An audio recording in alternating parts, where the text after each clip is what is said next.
কাঠগোলাপগুলো বেশ ভালোই ফুটে আছে। সাদা অপরাজিতা আরেকটা ফুল ফুটেছে, বাকিগুলো আর ফোটেনি। ও আমটা ঝরে পড়ে গেছে। সাদা ফুলগুলোও ফুটেছে। এগুলো নিচে নিয়ে গেলে ভালো হতো, তাই না বন্ধুরা? আস্তে আস্তে বাড়ছে। লাল শাক হচ্ছে। হ্যাঁ, আমটা একটা পড়ে গেছে। আমটা কই গায়ে পাখিতে খেয়ে?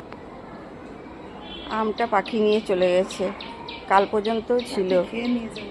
হ্যাঁ, এখনো পর্যন্ত তো ফুল আর ফোটেনি, এই একটা ফুটে আছে। আর বন্ধুরা দেখাবার মতন তো কিছু নেই, ফুল এখনো ফোটেনি। এই গাছটাকেও আমাকে নিচে নিয়ে যেতে হবে মনে হচ্ছে।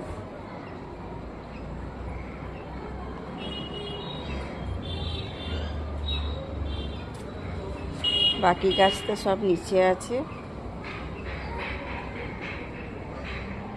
চোখাগুলো ক্যালসিয়াম, তার জন্য এইগুলো শুকিয়ে রেখেছি গাছে দেবো বলে।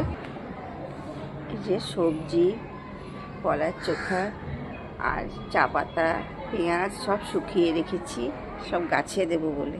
সব রকম খোসার জল করে রেখেছি, গাছে দেবো। আস্তে আস্তে আমগুলো বেশ ভালোই বড় হয়ে গেছে। চলো বন্ধুরা, আজকের মতন এইটুকু।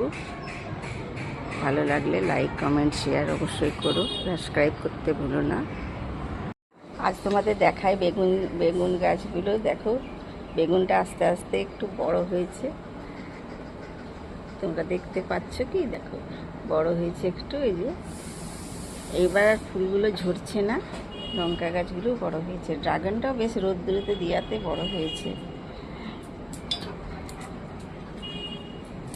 আর এই কুড়িগুলো জানি না কেন কীরকম হয়ে যাচ্ছে, ফুটবে কি না, ফুটলে অবশ্যই দেখাবো। আর উপর থেকে চলো কাঠগোলাপ পাড়ছে, সেইগুলো দেখাই। প্ল্যানটা দেখো কেমন সুন্দর উঠছে উপরে। আগেতে সব ফুল তুলেছে কাঠগোলাপগুলো। চলো তোমাদের দেখাবো কতগুলো পেড়েছে। তো টাটকা ফুল গাছ থেকে তুলে নিয়ে এলো। দেখছো কেমন সুন্দর দেখতে ফুলগুলো, দারুণ দেখতে, অপূর্ব।